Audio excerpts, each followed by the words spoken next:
The bit that I want to read is this bit. Yeah? So it's this bit. You ready? Go ahead. So Heraclius remarked that the sovereignty of the Arabs had arrived. Heraclius then wrote a letter to his friend in Rome, who was as good as Heraclius in knowledge.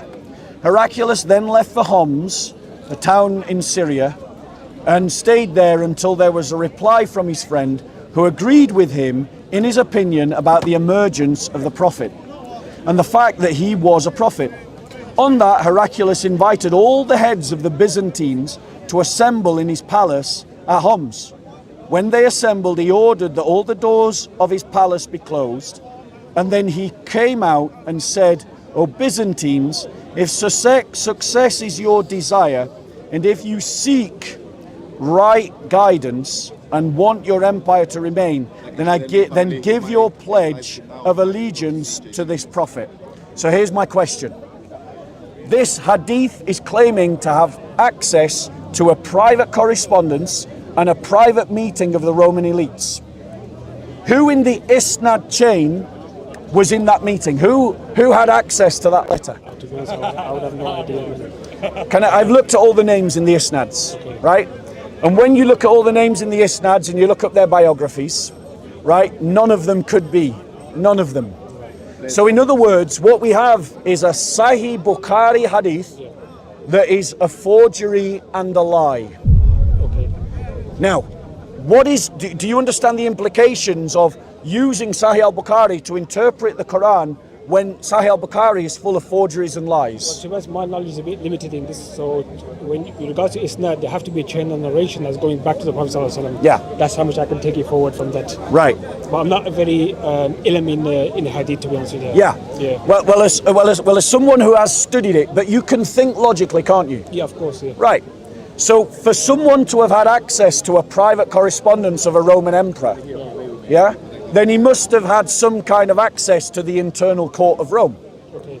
But when you can do this yourself, bro, go and look up the Isnad to Sahih al-Bukhari 7. Check it out, I don't know. Go and look at the biographies of all of those people. I've already done this exercise. Okay. None of them would have had access to the internal workings of the Roman Empire. Sure, I'll have a look into this. Right, so you've got a lie in the hadiths.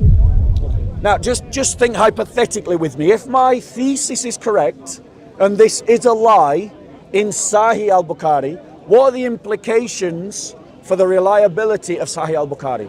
Sure, I'll have a look into this. All right, I'd like to give you a gift then, just as a goodwill gesture. Thank you for talking to me. So I'd like to just give you a gift. There we go. Thank you. You look after yourself. Take care. All right, let's see if someone else can answer my question. Okay. Number 7, we read this, right? Heraclius remarked that the sovereignty of the Arabs had appeared, and Heraclius then wrote a letter to his friend in Rome, who was as good as Heraclius in knowledge. Heraclius then left for Homs, the town in Syria, and stayed there till he received a reply of his letter from his friend, who agreed with him in his opinion about the emergence of the prophet and the fact that he was a prophet. So here's my question. How could anyone connected to the hadith have gained access to this private letter? I'm not sure, to be honest. Is it likely that someone could have gained access to the private correspondence of the leader of their enemies? I'm not sure because I'm not an expert on it. Use your reasoning, use your logic. This is a private letter between the Roman emperor and his friend back in Rome. They're writing to one another at a time when the Romans were in control of their territory. Okay. So before the Battle of Yarmouk, right? Okay. And yet the hadith is saying that that they have access to this private correspondence between Heraclius and his friend. Who has the access to it? Yeah, exactly. Who has the access to it? Yeah. Yeah. I'm saying to you, no one could have had the access to it. Because when you look at the Isnad chain, and when you do look into their biographies, the first one of the chain was a child. The others, they weren't involved in the Roman court. Okay. And so the story is fictitious. It's a lie, in other words, it's a forgery. It might be so. Right, now what's the implications of having a forgery in Sahih al-Bukhari? What are the implications of that? Something went wrong. But it does have bigger implications, doesn't it? Because you use Sahih al-Bukhari and you use the Hadiths to interpret the Quran. I cannot respond to you because I'm not an expert on it. So I mean, everyone's going to say that, but... yeah, but I have to read it. I have to read more too, so I can respond to you. Right, so hypothetically, I know you can't respond, Okay. but you can do a hypothetical experiment. That you can do. Okay. So let's imagine that you go away and do the research, Yeah. and you find out that I'm right. That actually, this hadith is a forgery. Okay. Considering the science of hadith, and the fact that this has been declared by Muslim scholars for 1400 years to be reliable, trustworthy hadith. What is that saying about the failure of the science of hadith? If there is like one failure, it doesn't mean that everything he fails on. All the hadith he wrote. But the science... There is one thing failure. It's not mean that everything is false. Right, but what it does mean, I agree. It doesn't mean that because one thing failed, that therefore everything failed. Yeah. But if one thing failed, it means that anyone in that isnad chain connected to that failed hadith can no longer be trusted with certainty for any hadith that they are involved in. Yeah. Yeah. Secondly, it means that the science of hadith has failed and that you can't be certain where it has failed and where it hasn't failed. Only on one hadith you're talking about. Yeah, I'm giving one example. There's other examples. I'm giving one example. My point to you is that if it failed in one place, then you don't know where else it has failed. Yes, of course. And so the whole corpus becomes questionable. Yes, of course. Right. Yeah. So then the hadith itself, Sahih al-Bukhari itself, can no longer be graded as Sahih.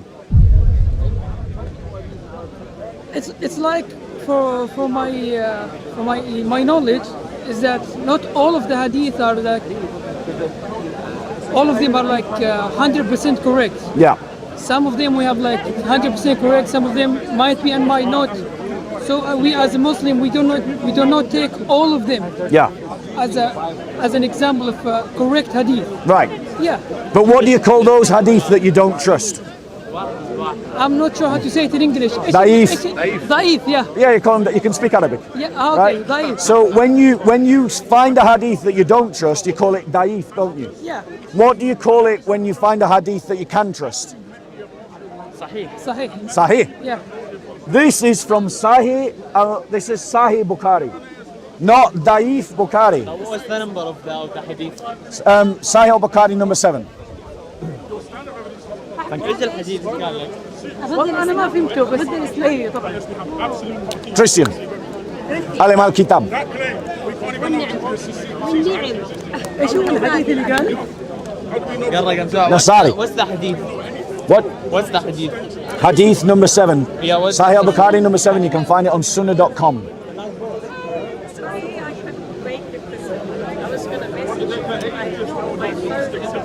He has this. I've got it on my phone. Sunnah.com. Okay. Sunnah.com, Yeah. Hadith number 7, Sahih Bukhari. Okay. Yeah? So, my issue is, did you hear the issue? Do you want me to repeat the issue? Yes, if you have Okay. time. Yeah, of course. So basically, Yeah. bear with us 1 second.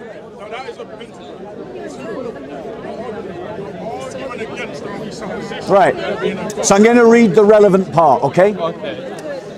After hearing that Heraclius remarked that the sovereignty of the Arabs had appeared, Heraclius then wrote a letter to his friend in Rome, who was as good as Heraclius in knowledge. Heraclius then left for Homs, a town in Syria, and stayed there till he received the reply of his letter from his friend, who agreed with him in his opinion about the emergence of the prophet and the fact that he was a prophet. On that, Heraclius invited all the heads of the Byzantines to assemble in his palace at Homs. When they assembled, he ordered that all the doors of his palace be closed And then he came out and said, "O Byzantines, Abu Sufyan. Abu Sufyan, Okay. right? But, O Byzantines, if success is your desire and if you seek right guidance and want your empire to remain, then give a pledge of allegiance to this prophet." Now, here's my problem. This is in Sahih al-Bukhari. Okay. Sahih means trustworthy, it means reliable. Yeah. For something to be Sahih, every level in the isnad has to have good memory, good character, precise recollection. Yeah, they have to be on the deen, they have to know the haqq, right? These are some of the criteria for being Sahih. Agreed? Yeah. Right.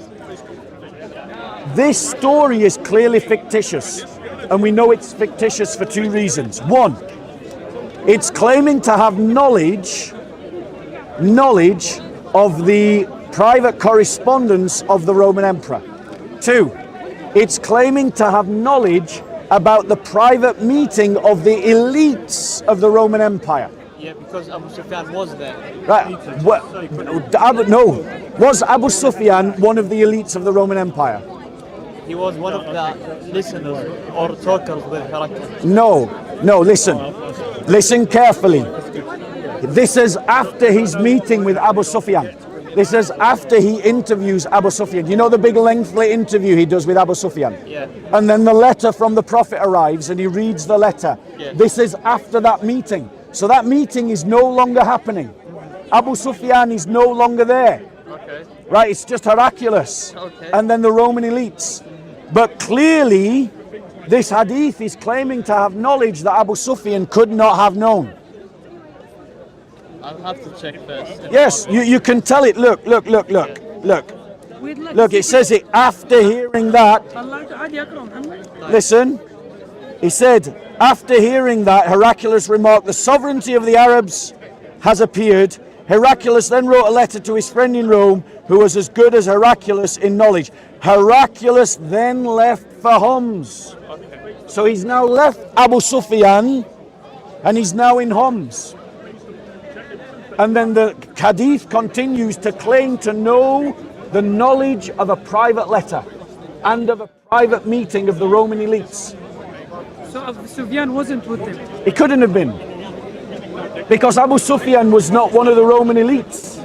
But it says here that هنا وسار هرقل إلى حمص فلم يرمي بيتكلم على ابو سفيان ايش؟ حتى أتاه بيتكلم عليه بس قول لي. حديث ايوه عن ايش؟ عن ابو سفيان. لما وراه صور الأنبياء آدم مين ورا وعيسى. مين؟ هرقل وراه. مين؟ هرقل وراه أبو سفيان. ايوه ما درسنا ذا الشيء. إلا ما اخذنا وراه صورة الانبياء. وين ما كان في كاميرا ايام زمان. لا آدم سأل الله إنه ياخذ صور الأنبياء. ايوه اول مرة اسمع هذا الحديث. عيسى وموسى. ايوه حرف الحديث. But that's slightly getting off the topic. We're not talking about that. We're talking about this hadith. Okay. And in this hadith, we've got Heraclius.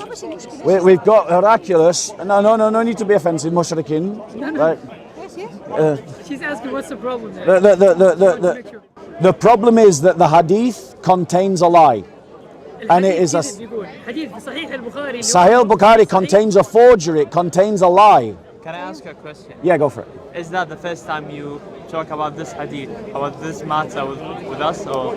Well, it's the first time I've talked to you about it. But the other people, what do they respond about that one? They usually run away. No, that's impossible. That's true. Ali Dawa runs away. Green Lantern runs away. Mohammed Hijab runs away. Shamsi runs away.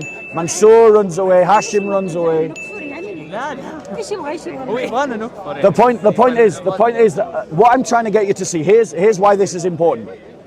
If Sahih al-Bukhari contains a forgery and a lie, but yet it wasn't picked up by Bukhari, Imam Bukhari, when he didn't realize that it was a lie, it means that other lies could have got into Bukhari. And you use Bukhari to understand the Quran. So if you're using a book that's full of forgeries and you don't know which are the forgeries and which are the real, it means that you could be disobeying Allah without meaning to. Abu Sufyan was first a businessman and a man of wealth. So there is many ways that he could get this knowledge. It could be from one of the people on this meeting or any other way. Right. It's not impossible. This is a claim. But it is I'm trying unlikely. to say one of the things that could happen. This is a claim, but it is unlikely. And the reason why it's unlikely is because what happened. Here's why we know. Do you believe the first half of the hadith? I don't believe any part of this hadith. Any part? Any part of this. The entire hadith is a forgery and a lie. As Abu Sufyan didn't meet Heraklius. No, Abu Sufyan never met. The whole hadith is just propaganda. But okay. Because when think about it. Sufyan had really, I think, at least once a year he went to Sham or to the Levant. Yeah, that's what you believe. Yeah. But that's like an okay thing. He's just a businessman doing business. This hadith is a. Let me explain why this is a lie. I'll show it to you why it's a lie. Firstly, the first reason is access to private knowledge. The second reason is this secret meeting. But what's important about this meeting? Listen carefully, right? On that, Heraclius invited all the heads of the Byzantines to assemble. He ordered that all the doors of his palace be closed. So this is a secret meeting amongst the elites. So Abu Sufyan would not be there. Then it goes on like this. Then he came out and said, "O Byzantines, if success is your desire, and if you seek guidance and you want your empire to remain, then give a pledge of allegiance to this prophet." In other words, this hadith is saying that Heraclius wanted to become Muslim. Well, it's not the only one. The king of Habasha also became Muslim. One second. Because I'm not talking about the king of Habasha. I'm talking about the emperor of Rome. Right? On hearing the views of Heraclius, the people ran towards the gates of the palace like onagers who found the doors closed. Heraclius realized their hatred towards Islam. And when he lost the hope of them embracing Islam, he ordered that they should be brought back in audience. Now let me explain something that you don't understand, right? As a Roman, as a historian. If a Roman emperor had given one of his rivals an excuse to topple him as Roman emperor, they would have killed him and they would have replaced him. By this point, the Roman Empire had just fought a war against the Persians, a crusade, to bring back the true cross. Okay. So they'd fought against the Zoroastrians as Christians, and Heraclius had led that war. That's like Umar and Abu Bakr, after fighting jihad for Muhammad, suddenly go, I don't feel like being Muslim anymore. I want to become a Christian. It doesn't make any sense. These people were committed to their religion. Heraclius was committed to the religion of Christianity. Yeah. The idea that he wanted to abandon Christianity is a completely false idea. We know the history, we know the biography of Heraclius, we have it. So he might be like he's No. a human being at the end. We know the biography. The thing is, what you don't realize is we have our own biographies about Heraclius. Okay. We have the story of Heraclius, you can read it. You can read the history of Heraclius. Heraclius was a devoted Christian until his dying day. That is the history of Heraclius. This is a forgery and a lie, because at the time that this was created, Muslims and Romans were at war with one another, and Muslims had just conquered Christian land. Yeah. And this was propaganda to try to cause disillusionment amongst the Christians. Yeah. Look, even your emperor wanted to become Christian. It's a way of trying to say to Christians under Sharia, you should become Christian because your emperor wanted to. Yeah. In any war, you spread propaganda, don't you? Yes, of course. Yes, of course. So this is an example of propaganda. But it's being told as a true story in Sahih al-Bukhari. If it is a propaganda, did Yeah. it succeed? Well, eventually, yes, it did, sadly. Lots of Christians did become Muslim, didn't they? Thank you. But that doesn't get Sahih al-Bukhari out of the problem. Because you've got a forgery inside Sahih al-Bukhari. You have a lie inside Sahih al-Bukhari. That's your claim. Yes, and I'm giving you my reasons that you can now reply to. So why do you think I'm wrong? Because I have to make my research before I respond to you. You're talking about a matter you're used to like for 10 years, but it's my first time hearing it, so I have to do my research before I respond to you. That is fair. I understand that. But for now then, the claim stands unchallenged. You haven't challenged it. You haven't challenged it. When you're ready to challenge it, We can do feel that free to come back for and we Christianity. can do that. Go on then, try. Well, I only can think of one, which is the age of Joseph, What about it? the prophet. Yes. I think in one page it says one age and the other page has another age. I can get out my Bible now, Yeah. and you can both use Google, Okay. and I bet you won't find the age of Joseph in the Bible. So get out your Google. Do you know the matter I'm talking about? Yes, I do. And it's not in the Bible. And how do they show it on the So what's happening there is that your Muslim da'i are lying to you about Christianity, because they're trying to tell you that there's a Bible that gives the age of Joseph. They are lying to you when they say that. The da'i of the Muslims are lying to the ummah. They are giving you da'if reports. They're giving you da'if reports because they want you to stay Muslim and close your minds to Christianity. Do you think the Bible is 100% correct? In every single matter, no, we wouldn't make that claim. That's not our belief. That's a how is Muslim that? belief about the Quran. How is that a holy book when there's some mistake? Right. So wait 1 second. He asked a question. It's fair that I answer the question. Are you listening? Yep. Right. Would you agree with me? Would you agree with me that it would be unfair of me to challenge you about something you never claimed to be?